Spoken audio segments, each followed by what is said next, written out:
चलिए अपना पाठ आरंभ करते हैं मंगलाचरण पूर्वक। ओम सदाशिव समारंभाम श्री शंकराचार्य मध्यमाम अस्मदाचार्य पर्यंताम वंदे गुरु परंपराम।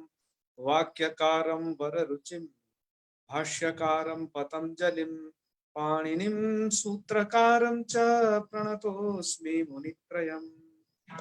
सर्वेभ्यो नमो नमः।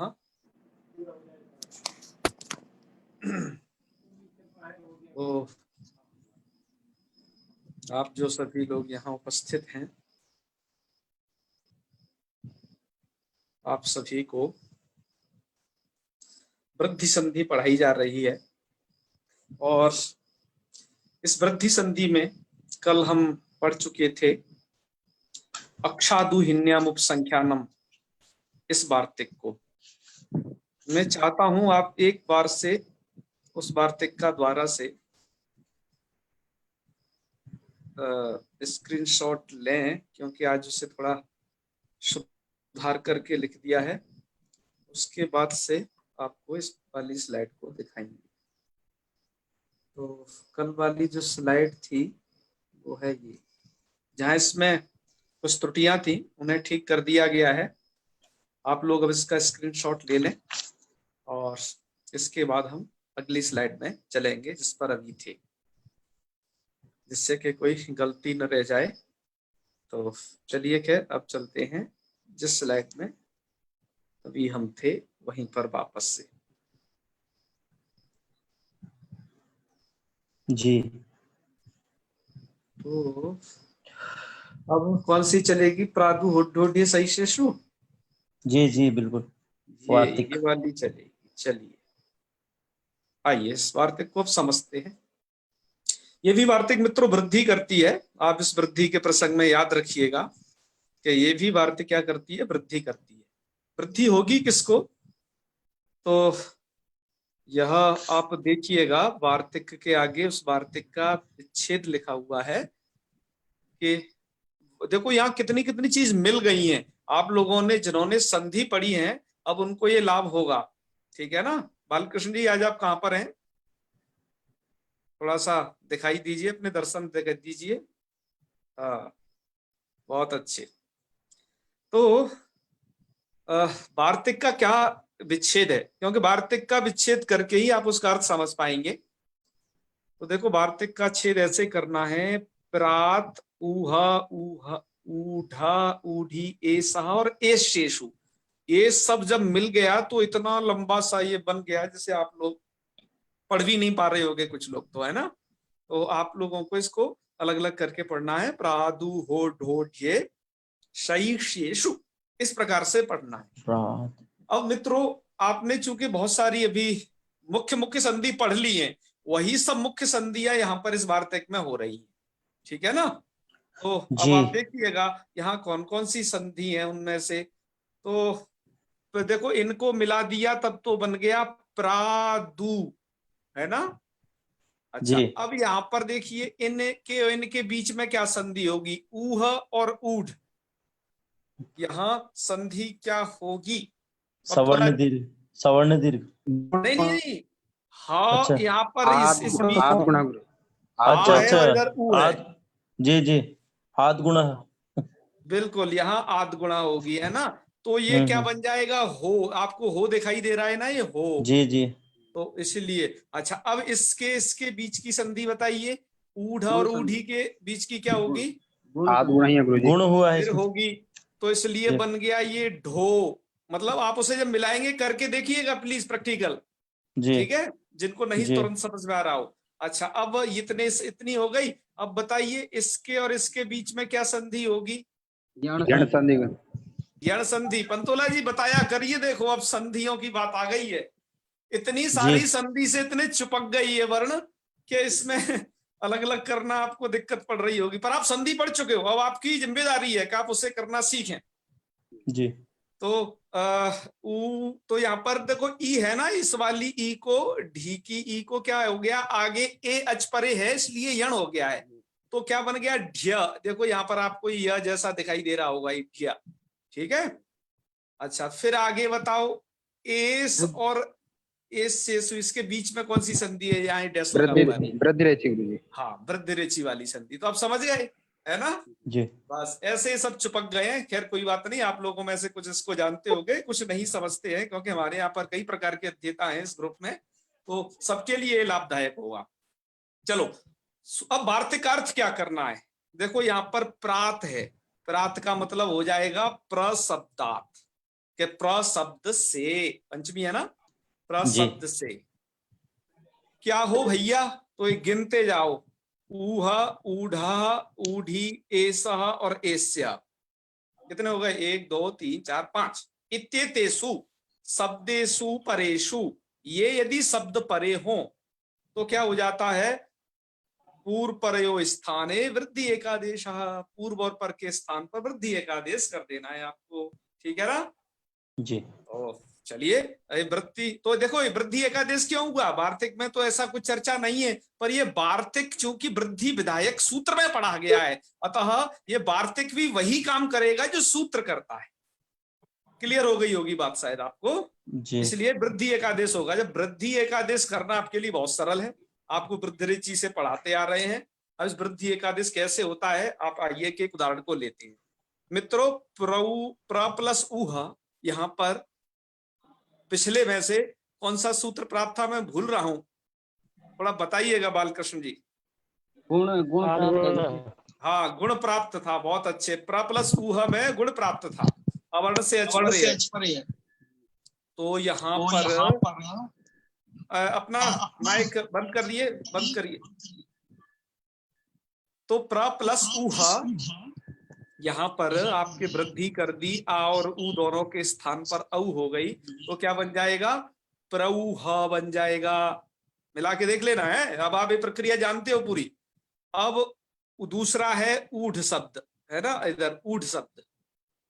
तो ऊढ़ को क्या किया? प्र प्लस ऊढ़, वही ठीक जो गुण प्राप्त था उसको बात कर वार्तिक द्वारा वृद्धि, तो क्या बन जाएगा? प्रऊढ़ बन जाएगा। अब प्र प्लस ऊढ़ी, यहां पर भी गुण प्राप्त था, उस गुण को बात करके इन दोनों के स्थान पर आपने औ वृद्धि की, क्योंकि आका कंठ, ऊ का उठ, कंठोष्ठ वाला कौन है? ओ तो हो कंठोष्ठम, है ना? तो औ हो गया, तो क्या बन जाएगा? प्रौढ़ी बन जाएगा। ओके, अच्छा, अब क्या है? प्र प्लस एषः, अब क्या है? दोनों, अब यहां पर क्या था? देखो यहां क्या प्राप्त था भाई, ये बताओ। वृद्धिरेचि गुरु जी। प्लस एषः में क्या प्राप्त था? वृद्धि। तो वृद्धिरेचि से वृद्धि प्राप्त थी, तो फिर द्वारा क्यों यहाँ वृद्धि की? जब एक कोई सूत्र वृद्धि कर देता है तो द्वारा क्या प्रयोजन होता है उसको करने का? क्योंकि तो वृद्धिरेचि से वृद्धि हो जाती, इसको वार्तिक में क्यों पढ़ा फिर? इसका उत्तर कौन देगा आप में से? यदि कोई समर्थ हो तो बताएं, क्योंकि हमने ये आपको भी बात पढ़ाई नहीं है, थोड़ा आगे की बात है। चलो कोई बात नहीं, एक क्लास के बाद इसका उत्तर सभी लोग दे लेंगे, है? इससे जो अग्रिम सूत्र है, अग्रिम सूत्र मतलब उपसर्गा क्रिया योग्य से अगला वाला सूत्र, तो सूत्र के द्वारा यहाँ पर वृद्धि, वृद्धिरेचि से जो प्राप्त वृद्धि है उसका वो सूत्र बाध कर दे रहा था, उसको रोक दे रहा था। अतः क्या किया गया यहाँ पर? वृद्धिरेचि से प्राप्त वृद्धि को तो वो सूत्र रोक देगा, एक दूसरा जो उपसर्गा क्रिया योग्य आगे पढ़ा गया है, ठीक है, लेकिन यहाँ पर क्या हो जाएगा? उस सूत्र को बाध करके वृद्धि हो जाएगी, है? तो इसलिए पुनः वृद्धि विधानार्थ यहाँ पर इसको रचा गया है। तो आ और ए के स्थान पर आई वृद्धि कर दीजिएगा, तो बन जाएगा आपका प्र एषः, मिलाएंगे तो प्रईषः।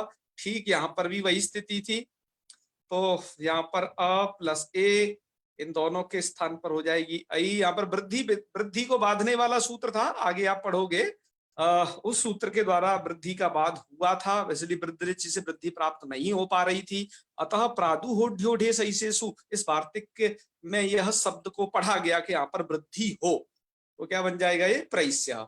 आपने ये पांचों के पांचों रूप समझ लिए, है ना? ये बहुत सरल थे, बस ये थोड़ा आपको बस इतना समझना था, रूप सरल थे। वार्तिक का अर्थ याद रखिएगा जरूर कि प्र शब्द से, हर देखो हर जगह प्र शब्द है, यहाँ भी, यहाँ भी, यहाँ भी, यहाँ भी, यहाँ भी प्र शब्द से ऊहा, ऊहा, उड़ी, एडेड, ऐसे सब हो तो क्या कर लेना चाहिए? वृद्धि कर लेना चाहिए। तो ये आपने सभी के सभी रूप सिद्ध कर लिए।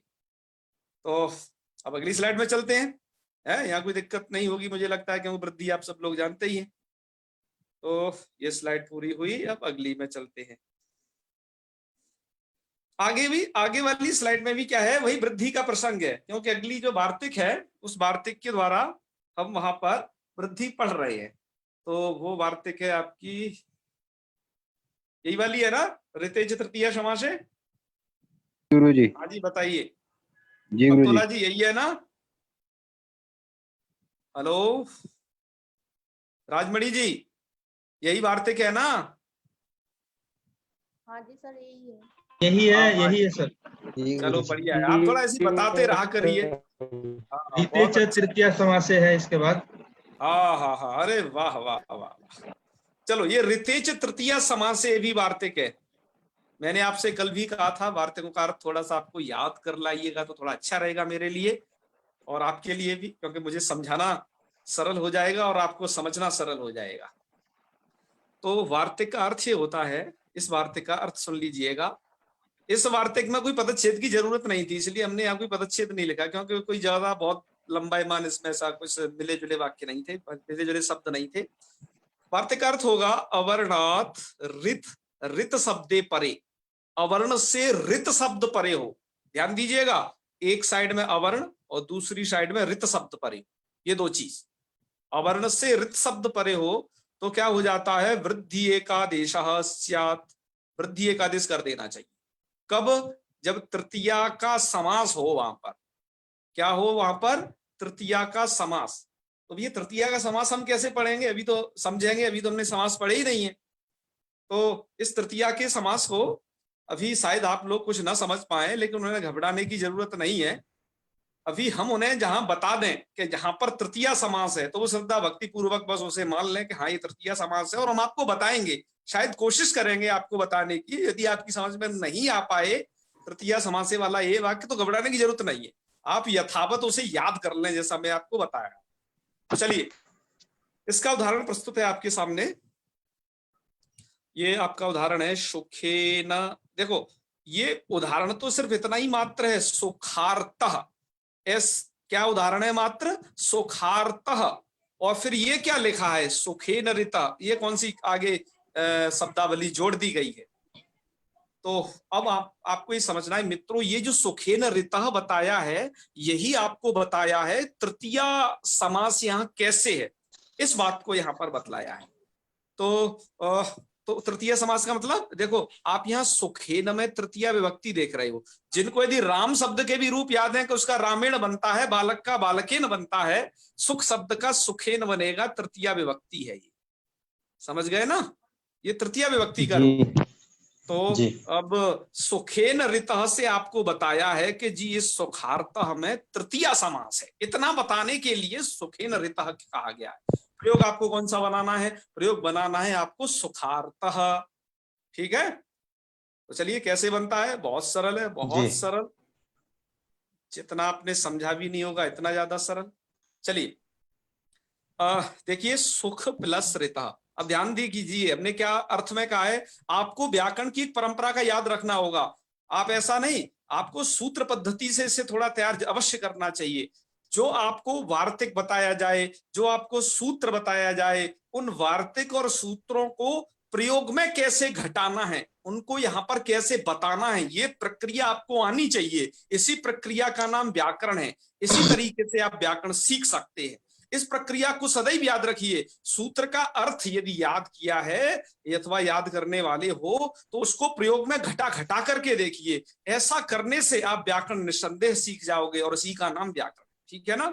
चलिए देखो, वार्तिक का क्या कहता है। वार्तिक अवर्णात अर्थात अवर्ण से, तो अवर्ण देखो, सुख में ये अवर्ण है, तो अवर्ण से क्या परे होना चाहिए? रित। रित परे है ना, रित शब्दे परे क्या हो जाता है? पूर्व पर के स्थान पर वृद्धि एकादेश हो जाता है। वृद्धि एकादेश तृतीया का समास है। यस है तृतीया का समास, क्योंकि यहाँ पर आपको बता दिया है तृतीया का समास की विग्रह कैसे होती है। तो पूर्व पर के स्थान पर वृद्धि करनी है। अच्छा मित्रों, वृद्धि क्या होगी? हमने आपको याद हो, यदि भूले ना हो तो कृष्ण और रिद्धि में कृष्ण रिद्धि ऐसा एक गुण किया था, अर गुण किया था। ऐसे ही मित्रों, आकार का उच्चारण स्थान है कंठ, री का है मूर्धा। और जो वृद्धि संज्ञक हैं आपके वो 3 वर्ण हैं, आ, आई और औ। इन तीनों में कंठ मूर्धा वाला कोई होता नहीं है। तो भैया क्या करें, जब कंठ मूर्धा वाला कोई होता नहीं है तब क्या करेंगे, अर्धे न कुरुते कार्य, आधे से ही काम चला लो, कंठ तो मिल रहा है इसमें से केवल शुद्ध रूप से। तो इसलिए हम क्या करेंगे, आ और री इन दोनों के स्थान पर पहले हम आ को रख लेंगे। तो देखो हमने आ रखा हुआ पहले, तो आ किया। लेकिन एक नियम है, आपने पढ़ा है वो उरण रपरा। उरण रपरा का नियम क्या कहता है कि तत्स्थाने योअण, तत्स्थान का मतलब है री अथवा री के स्थान पर कोई भी वर्ण आएगा तो वो रपर सन्नेव प्रवर्तते, वो रपर होकर के प्रवृत्त होगा।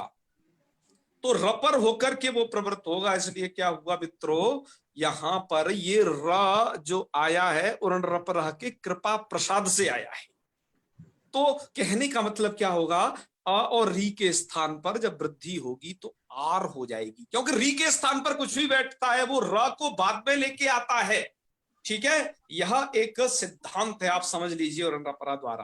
तो यहां पर वृद्धि क्या हो गई, आर नाम की वृद्धि हो गई। और जब आप इसे मिलाएंगे तो देखो ख में तो ये आ मिल जाएगा और र के बाद ये हल वर्ण है, तो हल वर्ण को देख करके क्या करेगा, ये र ऊर्ध्वगमन कर लेगा। आप सुखारता पे देख रहे होगे, जब आपसे मिलाएंगे तो ये सुखारता बन जाएगा। ठीक है, ये आपको बिल्कुल समझ में आ गया होगा। अब हम चलते हैं, ये आपके में एक पंक्ति दी हुई है, तृतीयेति किम। ध्यान दीजिए क्या पंक्ति है, तृतीयेति किम।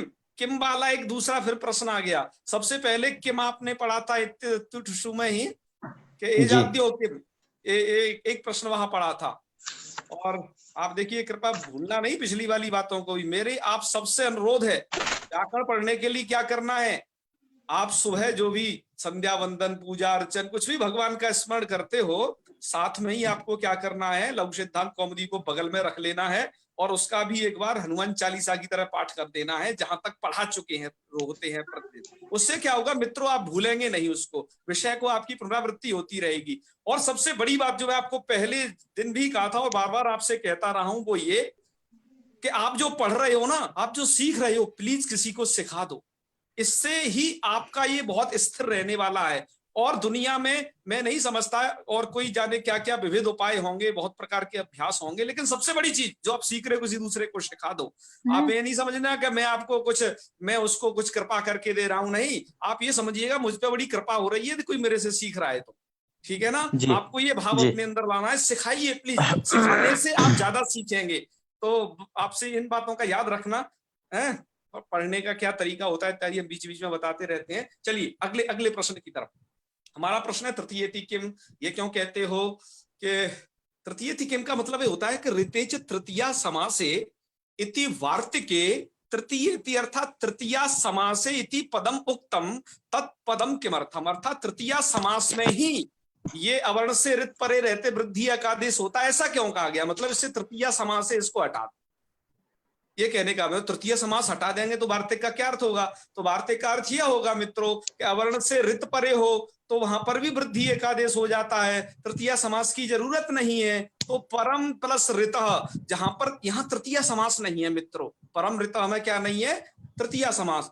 तो भैया कैसे समझेंगे यहाँ तृतीय समास नहीं है, अभी तो हम बहुत नए नए लक्कौमुदी पढ़ रहे हैं।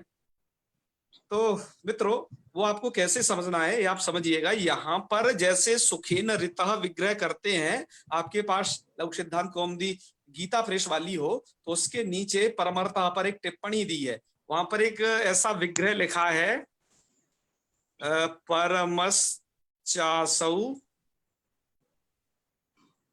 ऋतश्च कर्मधारय, ऐसा लिखा है। तो ये आप समझ गए होंगे मित्रों, ये परमश्चासौ ऋतः परमः में प्रथमा विभक्ति है। क्या है, प्रथमा विभक्ति है, तृतीया समास नहीं मित्रों, याद रखना तृतीया जो समास होता है वो तत्पुरुष में होता है।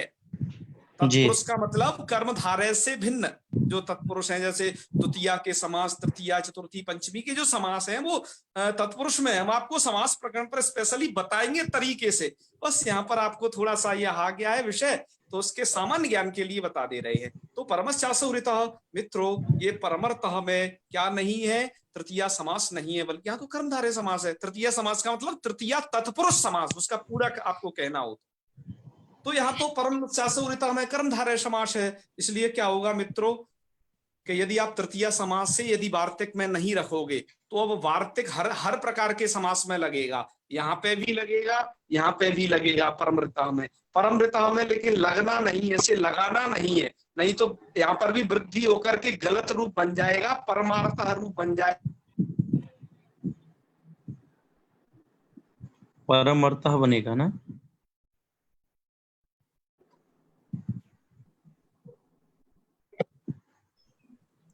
परमर्ता में गुण होगा।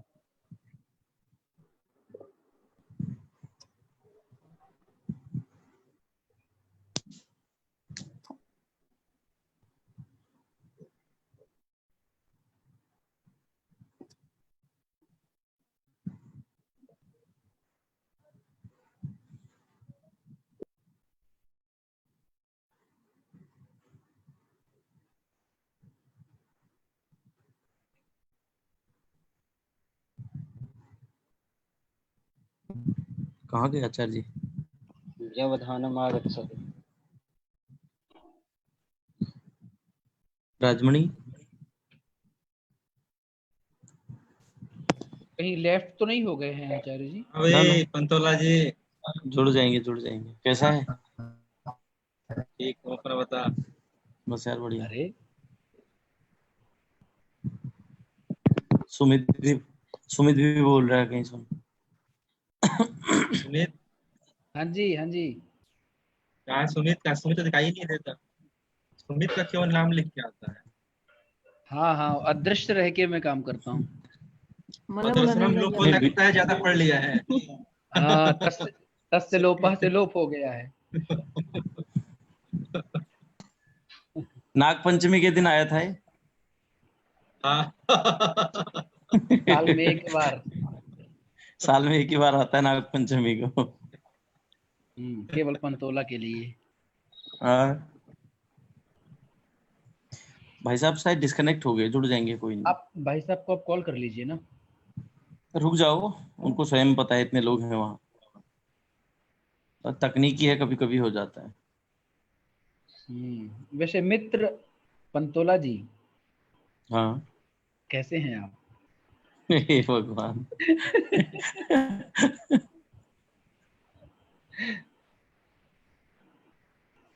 राजमणि मैं आगे आऊं, धैर्य धारण करें। जी बिल्कुल, हम धैर्य से ही है। किसी ने प्रश्न भी नहीं पूछा आचार्य जी। मेरा भी वही हुआ, 2 GB खत्म हो गया था, दूसरी सिम से ऑन कर रखा हूँ। आजकल कार्यक्रम चल रहा है तो हो नहीं पाया। खैर आप लोग हैशटैग वीडियो तैयार रखिएगा, है कल हम लोग को अपलोड करना है, तब तक सूचना ही दे दें इसी बहाने। जी जिन लोगों के हमने बनाए हैं, जी जिन लोगों की हमने वीडियो बनाई हैं उनको रखिए संभाल के, कल हम लोग अपलोड करेंगे फेसबुक, इधर उधर कहीं भी जहां भी करना हो, लेकिन हैशटैग के साथ करेंगे। आपको भेजना है क्या वीडियो? अभी नहीं, आपका अपना अकाउंट होगा ना? हाँ है। हाँ, जिनका अपना अकाउंट है वो लोग अपने आप करेंगे। हम लोग एक हैशटैग के साथ लिखकर छोड़ देंगे ग्रुप में, उसी को कॉपी पेस्ट करिएगा, क्योंकि हैशटैग लिखने में दिक्कत हो जाती है कई लोगों को, या आगे पीछे हो जाता है। अच्छा हैशटैग कॉपी पेस्ट करना और अपना वीडियो डाल देना है। हाँ ठीक है। वो कॉपी करने के लिए देखते हैं, बोलूंगा किसी सूर्यकांत जी लिख के दे देंगे, या मैं ही दे दूंगा।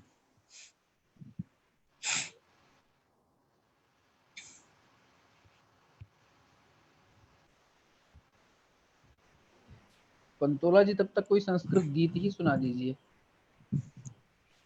अच्छा, ऐसा आप ऐसा मत कहिए, हमारे समूह में बड़े गायक कलाकार हैं। अरे इतना घबराने की जरूरत नहीं है आपको। चलिए, मैंने आपको मित्रों कहा था एक बात शुरुआत में ही कि आजकल पढ़ाने में कई सारे घटक हो गए हैं। जो जॉन डीवी थे वो शिक्षा को अर्थात इस शिक्षण प्रक्रिया को पूरे त्रिध्रुवी प्रक्रिया मानते थे। पंतोला जी हमारे शिक्षा शास्त्र में बड़े महारथी है, सब जानते हैं। तो त्रिध्रुवी प्रक्रिया में क्या क्या था पंतोला जी? एक तो पाठ्यक्रम, एक जी। शिक्षक और एक छात्र। अध्यापक लेकिन और हमने छात्र। आजकल जो इंटरनेट के माध्यम से जो ये शिक्षण चल रहा है, हमने इसको षड ध्रुवी प्रक्रिया कहा है, जिसमें एक इंटरनेट भी होता है, दूसरी लाइट वगैरह भी होती है, ऐसे करके डिस्कशन हुआ था। तो ये षड ध्रुवी प्रक्रिया है, तो कोई सा भी एक घटक कम होते ही कनेक्शन टूट जाता है। खैर कोई बात नहीं, हम वर्तमान विषय पर फिर से वापस आते हैं। संप्रेषण कभी-कभार क्या करना संप्रेषण गड़बड़ा पड़ता है? जाता है। हाँ, वो तो हमने दो कनेक्शन ले रखे हैं, एयरटेल का अलग, बीएसएनएल का अलग। यदि कोई भी एक गड़बड़ाता है तो दूसरे से तुरंत तैयार रहते हैं, ठीक है ना? तो जी जी। हम चल रहे ये थे इस वाली स्लाइड पे। तब मेरे को फिर से आपको को होस्ट बना दीजिए, म्यूट करता रहूंगा। अच्छा कई ठीक लोग है। अनम्यूट हो जाते हैं बीच में। अरे वो आपा खो देते हैं शायद। राजेश कुमार मिश्रा जी म्यूट करिए तो। देखिए हो गए। चलिए अब तो सब सही है। अब ज्यादा क्या है कि मुझे भी आप ढूंढने से मिल नहीं रहे हो। गया, ठीक कोई है नहीं, जी। छोड़िए, हो गया, रहने दीजिए, कर दिया उन्होंने। चलो आप मिल गए, मुझे मिल गए। चलिए ओके ओके ओके जी चलिए। जी। तो चलिए खैर करते हैं अपना। तो मित्रों मैं आपको जो बता रहा था वो आपको फिर एक बार कड़ी जोड़ दूं। तृतीया क्यों कहा गया है? तृतीय किम, ये प्रश्न था। तो तृतीय मतलब तृतीया समास, अर्थात तृतीया समास होने पर ये वाला जो है वार्तिक वृद्धि करता है। ये वाला वार्तिक वृद्धि कब करेगा? जो तृतीया समास होगा। कहाँ? अवर्ण से ऋत परे शब्द देखना, तो वहां तृतीया समास बीच में होना चाहिए, तभी ये वृद्धि होगी। इसलिए सुखेन ऋत हमें वृद्धि हुई, परमर्थ हमें तृतीया समास नहीं है, जैसा कि हमने भी आपको बताया था। अतः यहाँ पर वृद्धि जी नहीं होगी। वृद्धि नहीं होगी तो क्या होगा? तो यथा प्राप्त कार्य होंगे। तो क्या कार्य प्राप्त था जी? तो प्राप्त यहाँ पर था गुण। गुण। तो गुण देखो प्राप्त अर्गुण से। हो गया। अर्गुण कैसे होता है? इस प्रक्रिया को आप जानते ही हैं, उसको क्या जी ज्यादा जी बता रहा हूं। तो परमर्थ बन जाएगा। ठीक है, चलिए अब जी। चलते अगली स्लाइड में। इससे अब हम अगला, इसमें एक वार्तिक आपके में पढ़ा गया है। कौन सा वार्तिक है पंतोला जी? किताब है कि नहीं उधर आपके पास? है। हाँ हाँ, तो वार्तिक का नाम अगला है दिया करिए। प्रवत सतर कंबल वसनार्ण दशानाम ऋणे। यही वाला है, जी ये है स्क्रीन पर, है ना? जी जी। चलो, ये वार्तिक में भी बहुत सरल वार्तिक है, आपको इसको देख करके बिल्कुल भी घबराना नहीं है। और ये बस थोड़ा लंबा सा लग रहा है, पर इसमें है कुछ भी नहीं। वार्तिक और वार्तिक का छेद कैसे करना है लिखा हुआ है। ये भी वार्तिक वृद्धि करता है, ध्यान रखिए। ये पढ़ा गया है इसलिए वही काम करेगा। तो जी प्रवत्सतर कंबल वसन ऋण, देखो इसमें कितने शब्द हैं? प्रवत्सतर वत्सर कंबल वसन 10 कंबल। ऋण और 10, 6 हो गए ना? तीनों जी तीन जी 6। चलिए, 6। इन 6 शब्दों से, इन 6 शब्दों को याद रखना। इन 6 शब्दों से क्या पर में होना चाहिए? ये ऋण शब्द, ये ऋण शब्द पर में हो। ये ऋणे जो लिखा हुआ है ना, तो क्या हो जाता है? पूर्व पर के स्थान पर वृद्धि एकादेश हो जाता है। तो देखिए, इसलिए 6 शब्द ये लिखे हैं यहाँ पर, 10 यहां तक। प्रवत्सतर कंबल वसन द ऋण और 10 क्या हो जाता है? एतिभ्य अकारांतेभ्य, ये सभी अकारांत शब्द हैं। इनके बाद यदि क्या परे हो? ऋण शब्दे परे। ऋण शब्द यदि इनसे पर में है, पर का मतलब आप जानते ही, अब तो मुझे आपको लेफ्ट राइट बताना नहीं पड़ेगा, तो आप जान गए होगे। वो शब्द परे हो, परे मतलब बाद में हो, तो वृद्धि एकादेश कर देना चाहिए आपको। ठीक है, चलो अब देखिए जी वृद्धि एकादेश करके, जैसे देखिए प्र प्लस ऋणम। ठीक है, अब बताइए, यहाँ पर प्र में जी अवर्ण है, उस अवर्ण से ऋण शब्द परे है। देखो हर किसी से ऋण शब्द परे होना चाहिए। जी देखो इसलिए आप देख रहे होगे ऋण हर जगह परे देख रहे होगे, हर जगह हर जगह हर जगह। जी। और किससे परे हो? प्र से, वत्सतर से, कंबल से, वसन कंबल से, से, वसन से, ऋण 10 से और से। 10 से। तो क्या हो जाता है? पूर्व पर के स्थान पर वृद्धि एकादेश हो जाता है। प्राप्त क्या था? आद गुणा से गुण प्राप्त था, अतः वृद्धि का आरंभ किया गया यहाँ सबके लिए। तो चलिए, अ के स्थान पर और री के स्थान पर, दोनों के स्थान पर आर वृद्धि कर देनी है आपको। तो प्रारणम, और जब आप इसे मिलाएंगे ये बन जाएगा प्रारणम। जी इसी प्रकार से वत्सतर प्लस आरणम, वृद्धि कर दी आपने। क्या करना है, अ और री, इन दो दो चीजों के स्थान पर वृद्धि। कंबल में अ जी और ऋण में री, वसन में न में अ और ऋण के री, ऋण में री में अ और ये इस वाला री, ऋण वाला दूसरा वाला री, और 10 में अ और ऋण वाला री। इन दोनों दो दो वर्णों के स्थान पर एक कार्य हो रहा है, ध्यान रखना। हमने यहाँ पर प्रक्रिया घटा दी, पिछले से एक एक पंक्ति और जोड़ते थे, एक पंक्ति कम कर दी। तो जी आपको क्या कर देना है, हर जगह देखो आर आर नाम की वृद्धि आपको सब जगह दिखाई दे रही है, वृद्धि कर दी। जी। जब आप इन्हें मिलाएंगे तो प्रारणम, प्रारणम का मतलब है प्रकृष्ट ऋण, खूब ज्यादा ऋण, ठीक है। जी ऋण का मतलब समझते हो, उधार वगैरह। जी वत्सतर जी प्लस ऋणम, वत्सतर के लिए लिया गया ऋण, वत्सतर कहते हैं बछड़ा, तो उसके लिए लिया गया ऋण। क्या क्या भाव है शब्द का, इस मत का मतलब यह है मित्रों कि अभी कोई लगभग 30 साल पहले, 30 साल के 40 साल कह लो पहले, क्या जो खेती होती थी वो होती थी बैलों के द्वारा। तो बैलों के खरीदने के लिए भी किसान को ऋण लेना पड़ता था, तो उसमें बछड़ा खरीदा जाता है, उससे खेती करते हैं।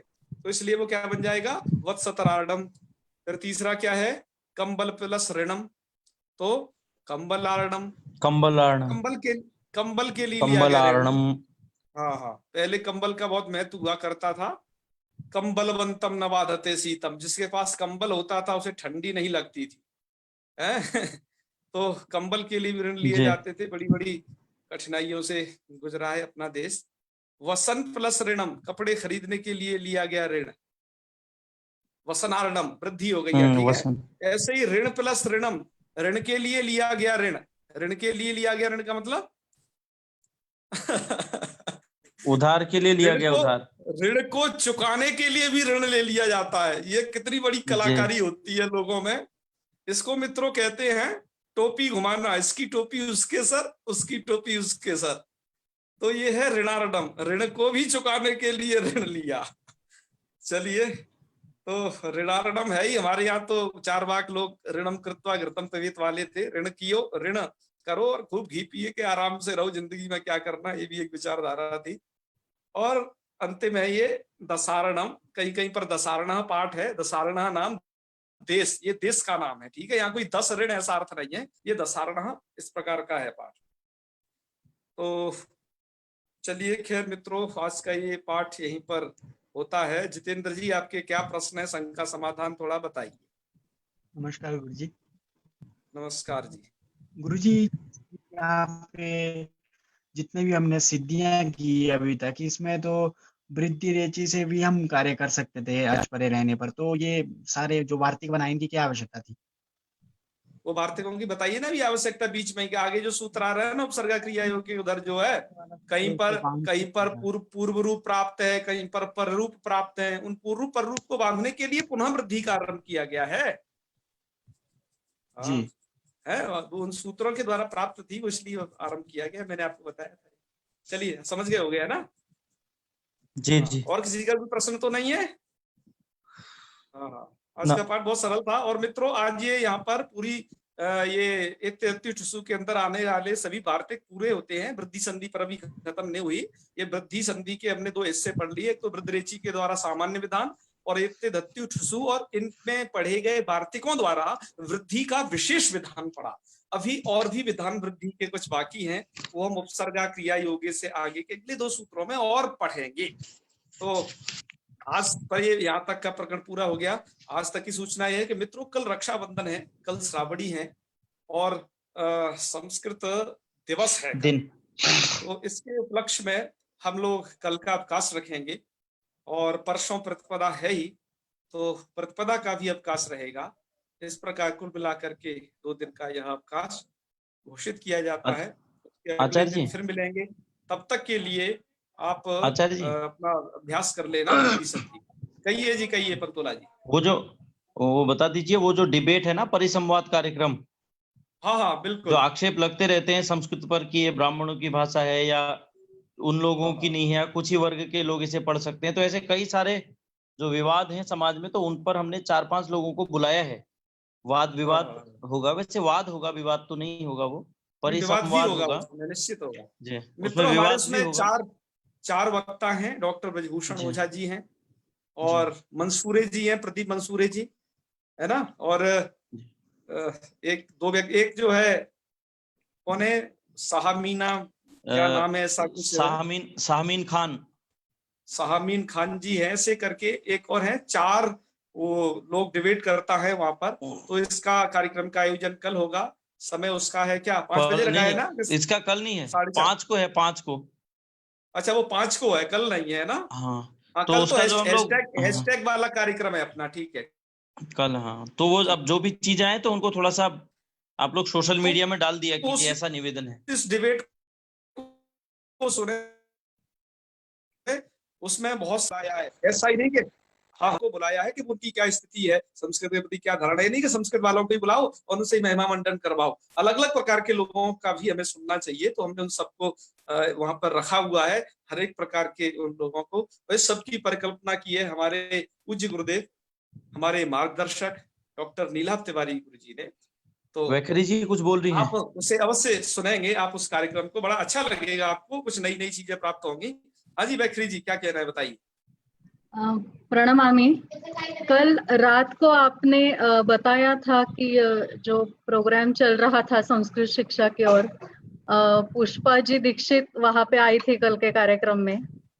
तो हाँ, बिल्कुल। ऐसी एक आपको विनंती है कि अगर पुष्पा जी दीक्षित हमारे कक्षा में अगर उपस्थित होती है, जब कभी आपको समय मिले, या फिर कक्षा को जब अवकाश हो, उस दिन अगर आप उनके विचार अगर हम लोगों को सुनने को मिले, तो ये हमारा परम सौभाग्य रहेगा। अवश्य हम उन्हें बुलाएंगे। वो व्याकरण की बहुत महान विदुषी हैं, उनका इतना चिंतन है कि ये क्या बताएं उन्हें। मैं समझता उनको एक उपाधि मिली हुई है अपर पाणिनीय की, वो दूसरे पाणिनी है, महिला रूप में वो दूसरे पाणिनी है, जिन्होंने व्याकरण क्षेत्र में ऐसा कार्य किया है, बहुत अद्भुत। आप अभी उनको क्या बताएं। कल उनके दर्शन ऑनलाइन हो गए तो इतनी धन्यता अनुभव कर रही थी मैं, तो ऐसा लग रहा है कि कहीं जब कक्षा को अवकाश होगा तो अभी चलिए, तो उसके लिए सोचेंगे, कोई बात नहीं, अभी तो टाइम है। कल वाले कार्यक्रम में बहुत सारे लोग थे, इसीलिए हमने आपको कहा था कि वहां पर आप दर्शन कर सकते हैं। बड़े बड़े महान विभूति, शतवर्षीय बागी शास्त्री जी, भगीरथ प्रसाद बागी शास्त्री जी, जिनको आप कभी पुस्तकों में जिनके लेख पढ़ते होंगे, संपूर्णानंद के अलग अलग विभागों पर कार्य किया है। ऐसे ऐसे महान लोगों से, राधा वल्लभ त्रिपाठी जी, अभिराज राज ने, एक से एक महान विभूति। और हम ब्रह्मास्मि इस चलचित्र के एक्टर वहां पर थे, और उसकी हीरोइन थी। सब लोग का एक बढ़िया कल एक कार्यक्रम हुआ था। कार्यक्रम तो बहुत अच्छा रहा। हम प्रयास करेंगे अपने इस कार्यक्रम में व्याकरण के में पुष्पा दीक्षित माता जी को अवश्य बुलाएं। अच्छे अच्छे व्याकरणों को बीच में बुलाते रहेंगे। माता जी ने अष्टाध्यायी को लेकर के बहुत कार्य किया है। हमारी भी यह इच्छा है, लघु कौमुदी पढ़ा करके एक बार अष्टाध्यायी की परंपरा को पुनः स्थापित करना है। उसके लिए मुझे भले ही 1-2 महीने माता जी की सन्निधि में रहना पड़े, उनसे कुछ बारीकियां लेनी है अष्टाध्यायी की और भी, और जिससे कि उसका लाभ हमारे सभी समाज को, पूरे जगत को मिल पाए। इसका भी हम प्रयास करेंगे आगे आने वाले सत्रों में। अभी तो थोड़ा सा हल्का फुल्का व्याकरण का ज्ञान समझ लीजिए, वो तो प्रयास अलग से किया जाएगा। तो आज कक्षा का समय हो गया है चूंकि, तो आज यही रखते हैं। तो चलिए समापन करते हैं शांति मंत्र के साथ।